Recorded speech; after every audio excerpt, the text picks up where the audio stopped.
Okay, let's recap. Retention grids, prior to that, block out prior to that order form, prior to that scanning. Retention grids, major connector with the rests. I use the rests as a guide plane and attach them to the mesh retention and major connector. And I'll smooth this out with the sculpting tool a little bit later on. I did the guide plane here on this G-clasp with the rest icon under the major connector tab. And I outline the rest here, close the loop. Next, we have clasps. I open up clasps. I look down here on the bottom left. Let me zoom out here. Bottom left, you can see that. We've got G-clasp, E-clasp, G-clasp thin, E-clasp thin, uniform, roach, occlusal rest. Oh, there's even rest in here. Obviously, there's different ways to skin the cat here. I'm going to stick with the G-clasp. And now this is just a single line drawn spline. We don't have to connect it together at all. So I'm going to click again, dip it and click it, or click it and dip it to get your digital wax spatula. And then I'm going to start up here. I have to zoom in for this G-clasp. This is going to be challenging against the rest. I have to smooth some in here. I'm going to connect it to here, here, here, above the height of contour as a reciprocal arm, not engaging in the undercut here for the bracing arm. Maybe a few more extra splines would, reference points in your spline would help. So then you'll be able to better move that along when you are finally finishing the shape. Down here. Again, no straight lines in the cast partial denture design. Let's just add one more right there. I'm going to move on now to my Acres clasp on 2-4.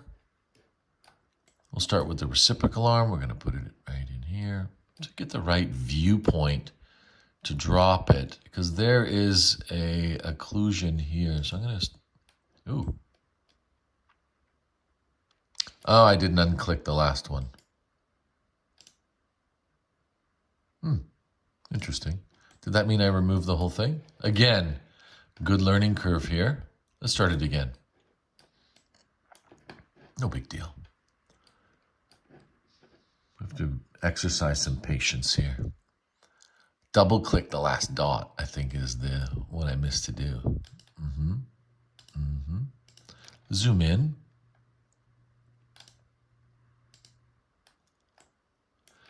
When you're redoing it, maybe it's a better opportunity to do a better job. Oh, we're going to look at that to justify my second attempt here. I got a little bit excited. I'm going to move that spline up later to close the shoulder of that G-clasp. Here, here.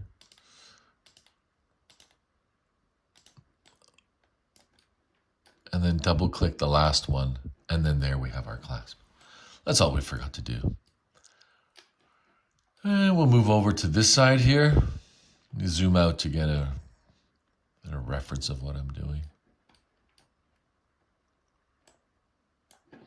Okay, dip it in the G-clasp icon on the bottom left. Click it. Silly, I know, but maybe a good way to remember.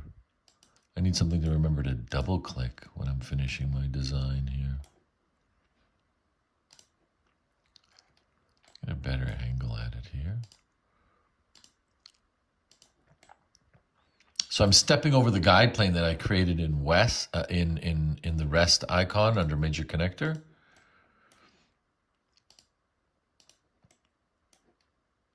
And again, this is not an expert video, but really one to see the frustration of the new technician, let's say new digital technician. So I'm taking, like I said, 40 years of analog and now embarking on a new medium here. And I've watched a few YouTube or instructional videos. I've read some manuals. And they fail to share the same frustration level that I've exercised here with you today. So I'd like to call this video the working man's 3D design. I'll double click the last one there. Again, your choice on the length of the clasp. I think if I hover over this, can I do shift? Okay, so hover over the last dot. Let's try that again. That's interesting. There's always some shortcuts here. Hover over the last dot, click it, shift, and I can change and taper the diameter of the clasp so it doesn't look so animated, the tapered end of the clasp. Let's try that again. Click that, shift. Oh, I can go this way. Change the profile thickness. How about control? Okay, control is thickness to taper. Control is thickness. You can see the yellow arrow. So if I hover over the last reference point in my spline, I hit control, I can change, and there's the measurement to 1.58, 0.56 millimeter. And the diameter and the profile, you can see the profile. I can hit shift if I want to make it a little bit wider. Interesting. Probably nothing that I couldn't do with a rubber wheel.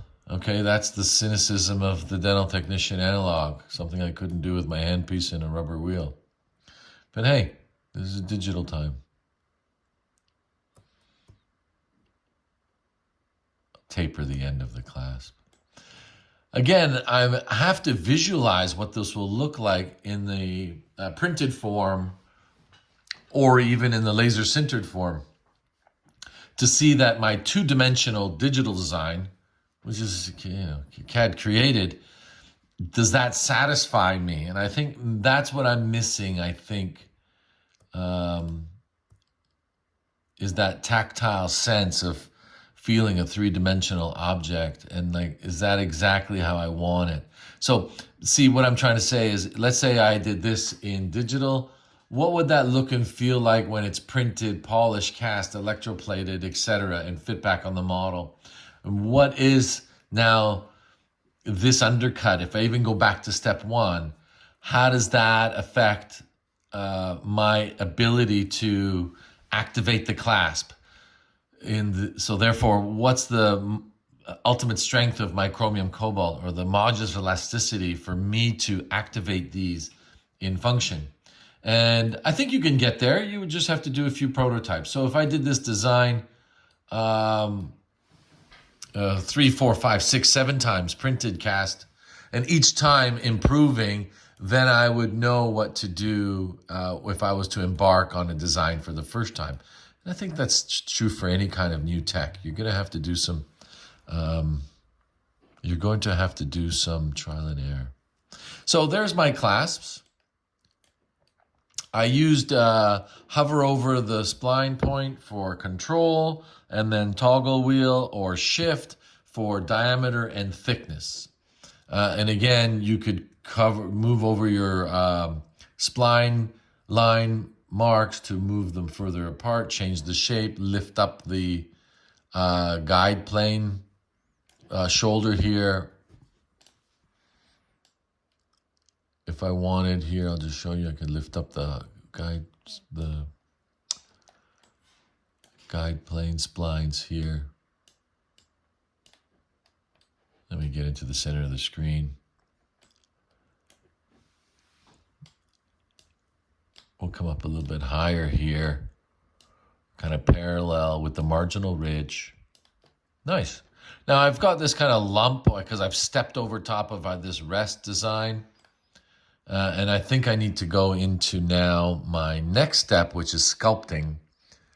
So I'm going to hit next. It's going to render.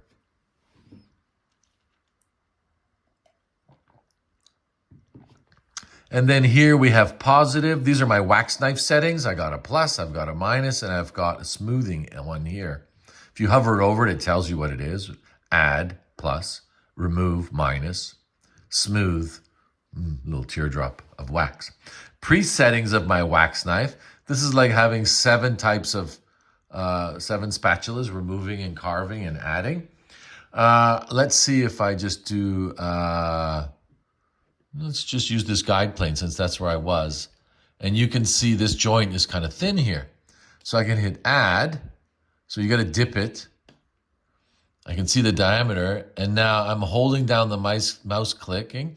And you can see me now add wax to this guide plane. How much? You can look at the profile from the side and say, well, that's kind of lumpy now. Not exactly what I was anticipating. Go back to the negative, hover over, minus it down, hit the teardrop smooth. This would be my alcohol torch, and kind of smooth it in together. You want concave rests? Well, let's add some first. A little bit smaller though diameter. I want this coverage point to be a little bit smaller, the same size as the rest. So I'm going to add wax. I'm going to take a negative design here. I'm going to concave it. I'll take my smoothing and my alcohol torch over top. Nice. And you can do this all around the partial design. Let's add down here at this junction point of the guide plane. Don't think it'll fill in the hole. And I think maybe that is something I'd have to go back to the major connector or even retention grid to close this hole, or maybe we'll leave it alone when we put our finishing lines on. So I'll add some more here. This is a real bad habit of the dental technician where I need extra so I can remove. Easy to remove than add, I say. If I don't have it there, big trouble. We call that miscast or recast or redo. Don't like those words. Let's go over here on this side here. I'm sorry if I made you dizzy there. Trying to control my mouse a little bit better. Oh, this one's not so bad. I find that rest is a little bit odd shape. Let's hit the plus and add in. And then I'll take the minus and maybe concave it a bit right here. And I'll take my smoothing device and smooth it over. I like this guide plane. I lucked out here how that worked out. I'm okay with that. This one's a little bit choppy. I'll go to my add wax knife settings, fill in this corner here. Let's look at the occlusion, fill in this. A little bit underneath I'm gonna fill in, move it to the center of the screen. Down, a little thicker. Get my smooth setting. And I can smooth, I can change the smooth settings here as well. But I use the defaults. Obviously, someone has done some homework for me. And you can see my tapered clasp. I could smooth them out a bit. Smooth in the junction between my major connector and retention grids. Smooth this in as I would if I was doing analog. Nice. Smooth this out here. You can see there's a little bit blotchy here. Make it nice and smooth here. There we go. A little bit of my finishing line smooth. Hope I didn't take it away there. Put in there. Can I do that? Yeah. See what that turns out like. Okay, so there we have our smoothing tools. Our wax knife settings. What do we got next? Finishing line. We'll hit next here, or I can hit finishing line below. Let's hit next and see if it applies what I've done. finishing line. It's showing me my internal finishing line in green. I'm going to again dip it and click it on the left. And I'm going to draw, connect my finishing lines. Here, I'll cross over the internal here. I don't want them on top of each other. That's going to create some weak casting, and that's why I wanted a little bit more wax here. Kind of symmetrical. Double click the last one, and there we have a finishing line. Let's go to the other side. And I think this in analog is one of the most critical points, is creating this junction line or external finishing line and internal between the junction between chrome, plastic. Let's start here. Do I start up here? Do I go here? Let's see what it looks like. Cross over. I'll just stay inside. Again, these splines, you can move your reference points. You can delete one. Let me see what I'm doing here. It's going to be odd. Okay, double click the last one. And I think I didn't have an angle on it. Let me move this out a bit, and move this in a touch. Kind of create some symmetry. Here we've got some combobulation. Sure. Not a fan of this here. Okay. Where am I? Oh. So if you look at the finishing lines, one looks a little bit different than the other because the computer is putting it on the same left and right. So I think we got to go over here, right mouse click over one of these and reverse the spline because it's upside down. There we go. That makes sense. What's next now? There should be some sculpting tools coming up, I would hope. Yeah, Sculpt RPD design. Again, with my adding wax, subtracting wax, and smoothing. And here's my little alcohol torch. Oh, what else do I have here? Attachments, surface selection, contacts and smoothing. What's a surface selection? Let's try that. Okay. Maybe I missed my stippling somewhere back in the future. Contacts and smoothing. Oh, I must have left my stippling back. Maybe it's here. No? Contacts and surface selection. Does it drop down? I'd go back to major connector after. I'm sure it's under the major connector, the stippling design, or it could be in the pre-manufacturing coming up. So again, I can zoom in, add wax. If I want to add below my external finishing line here, you can see me bulk it up. I can take some away. I can smooth it. And I think this is the part where I'd have to practice to see what this framework would look like once it's printed. And I'm sorry to say that again, but I just don't have enough experience to see how the threshold of how this looks like when it's printed. And then, we're going to sandblast. We still have to cast. Okay, we could laser sinter and print the framework, but I need to see where I can alter or have some potential issues that I need to kind of maybe smooth this out. This rest here again. Concave that a bit there too. I'm going on the contrast now. What else we have? Yeah, so there's your wax knife settings. You can add, and I just added at the external finishing line. I could go back, and I've got this little piece here that's kind of odd. Something not connected here up to the guide plane. I can go back to finishing line. But to expedite this video, I'll move on to the next, pre-manufacturing.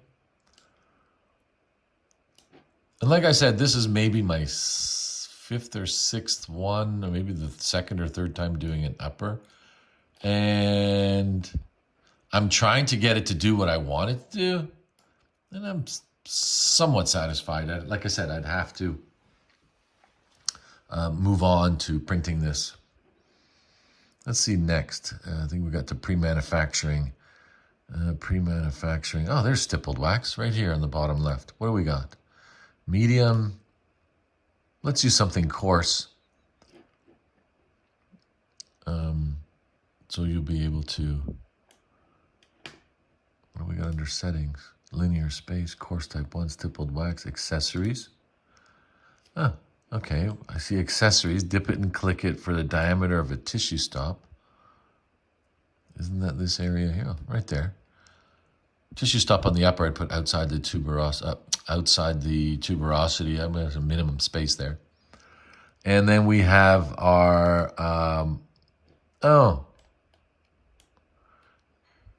strengthening bar for printing. So I think we're going to take it from this side. We're going to move it over to here. So we don't have any kind of distortion. So it's going to print us this stabilizing bar. You could incorporate this in your sprue. Coarse type 1. I thought I had that. Okay. Let's try another one. Medium type 3. Is it applying it?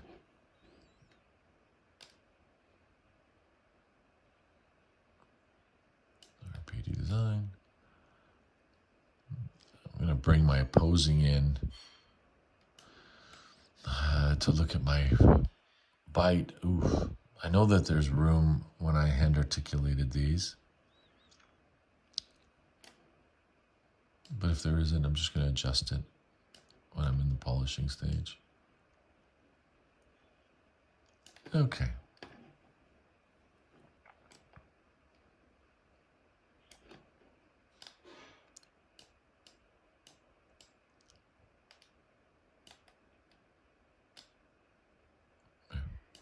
Bring my framework back.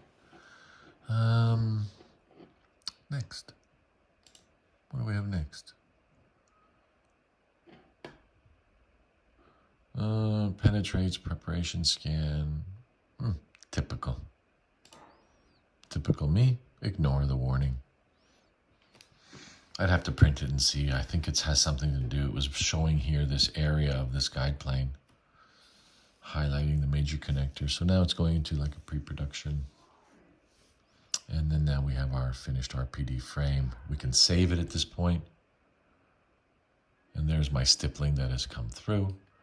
And there is my design. Like I said, I'd have to print it to see these finishing lines. I'm not happy with them. To see the thickness of it, to see the tapered clasp, to see the thickness of my rests. I think it defaulted the thickness of my major connector. And good luck. That's all I can say. I'm excited. I think I'm going to try about another 1,000 more times. We'll see how it goes.